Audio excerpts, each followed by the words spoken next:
My name is Cornelius, and this is my story.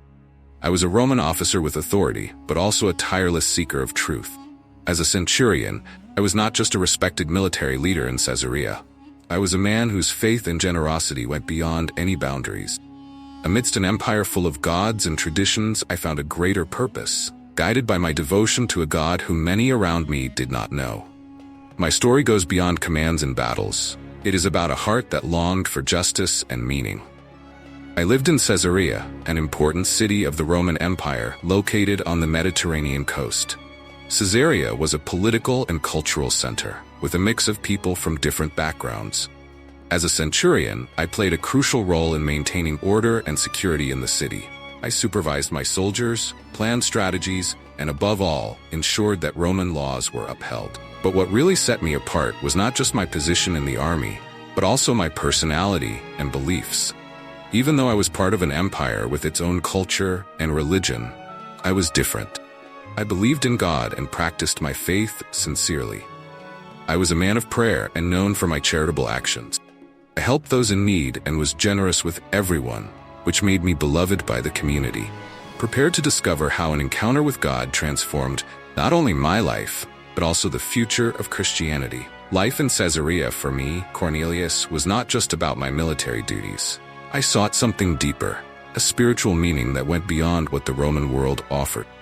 This was reflected in my daily life, in how I treated people, and in the way I dedicated myself to my faith.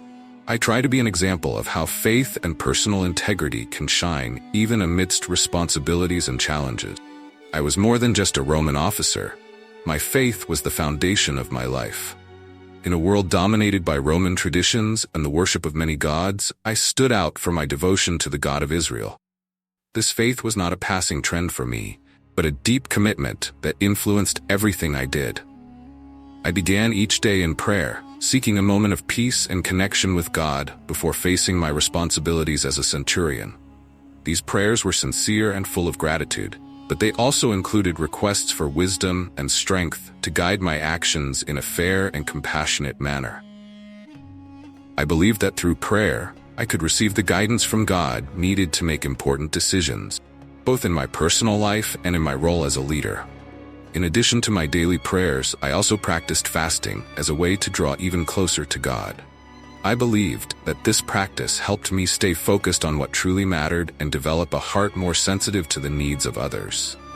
This spiritual discipline was admired by many, and my dedication inspired those around me to seek a more spiritual life as well. But what truly set me apart was the way I put my faith into practice through actions. To me, true devotion to God was demonstrated through love for others. That's why I was known for my generosity and compassion.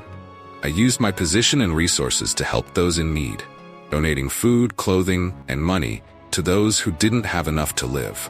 I also personally engaged with the people I helped. I visited the sick, comforted the grieving, and was always ready to listen and offer support.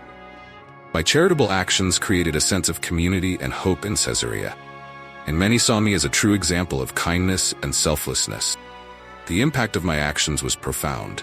My generosity not only relieved immediate suffering, but also inspired others to be more compassionate and supportive. My life was a living testimony that authentic faith was not limited to words or rituals, but manifested in concrete actions that improved the lives of those around me. Imagine this scenario. I'm at my home in Caesarea, taking time to pray and seek God's presence. I do this every day, but at that moment, something incredible happened. While I'm in prayer, I am surprised by a divine vision. An angel of God appears before me, radiating light and peace. I am astonished, but at the same time, I feel a calmness I have never experienced before. The angel, with a clear and serene voice, says to me, "Cornelius, your prayers and your acts of charity have ascended as a pleasing offering to God. Now send some men to Joppa to bring back a man named Simon Peter. He is staying at the home of Simon the tanner, whose house is by the sea." The angel's message was not just a request, it was a clear and direct instruction from God. I immediately understood the importance of what was happening and did not hesitate for a second. I realized that this vision was an answer to my prayers and an opportunity to understand more about God's will for my life. As soon as the vision ended, I acted quickly. I knew I needed trustworthy people for the mission, so I chose 2 of my closest servants and a soldier I knew well and trusted. It was a group I knew would do the job with dedication and zeal. I instructed the messengers with all the details, ensuring they understood the importance of this task. My faith and readiness were evident in my swift response. I was determined to follow the divine instructions and discover what God had in store for me and my household. These messengers set out from Caesarea to Joppa with an important task: to find Peter, a man who was in another city about 50 kilometers away. The journey was long and tiring, but they were determined. They followed the main road, crossing fields and small villages, eager to fulfill what I had requested. Every kilometer traveled was filled with anticipation, knowing they were getting closer to something significant. Upon reaching Joppa, they located the house of Simon the tanner, where Peter was staying. It wasn't easy to find him, as it was a busy city and Peter was not a famous man at the time.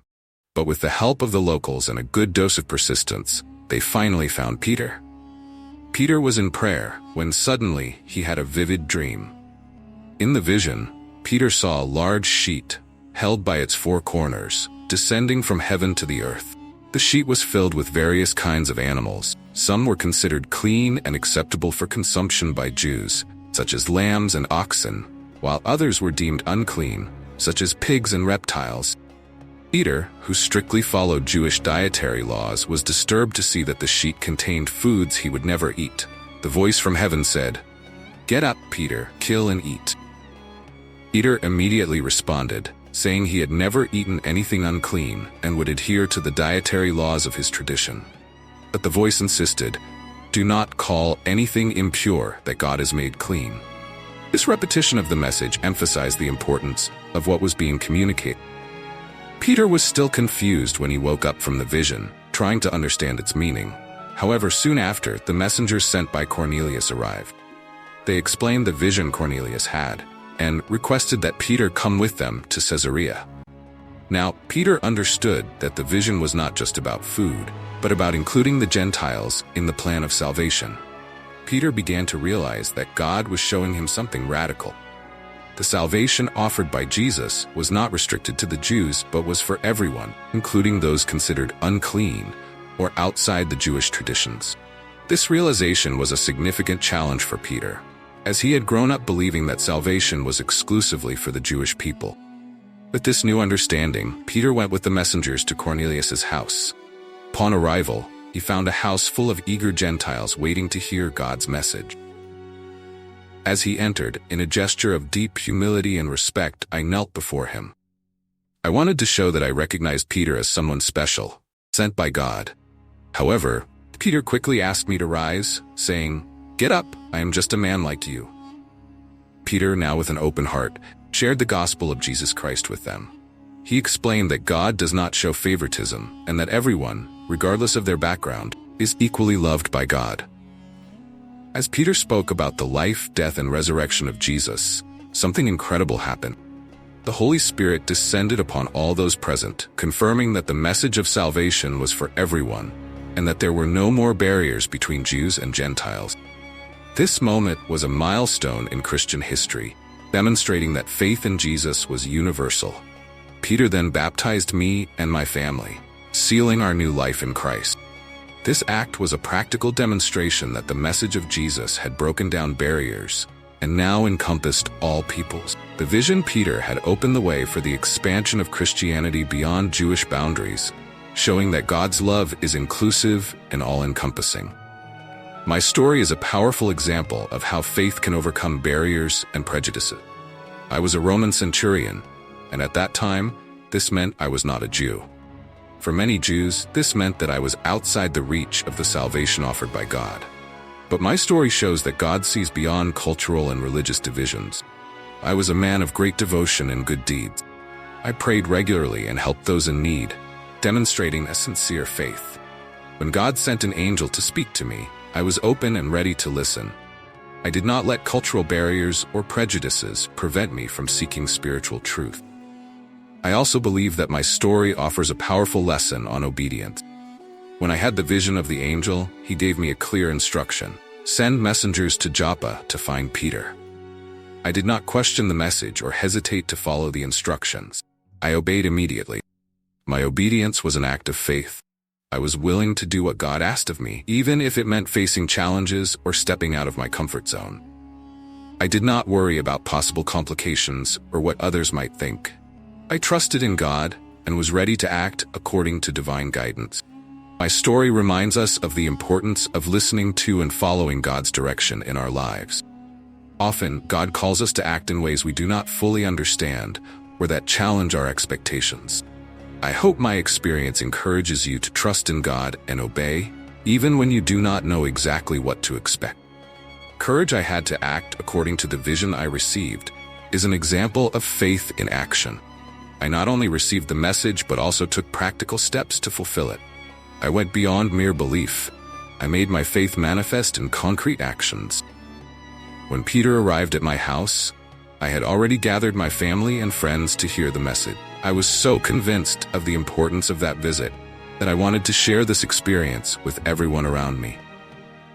This act of courage and determination not only showed my commitment to the faith, but also helped expand the understanding of the Christian message beyond traditional boundaries. My legacy extends beyond my own life. I have inspired many Christians throughout history to think in a more inclusive way. My willingness to listen to God and act in faith helped shape how the Christian message spread throughout the world. I also left an important mark regarding social justice and inclusion. I hope to show that faith should not be limited by cultural or social barrier. May my story encourage you to strive for a fairer and more welcoming world, where everyone has the chance to know and live the love of God. If you enjoyed learning more about my life and the impact I had on Christian tradition, don't forget to subscribe to the channel and leave a like. God bless, and see you next time.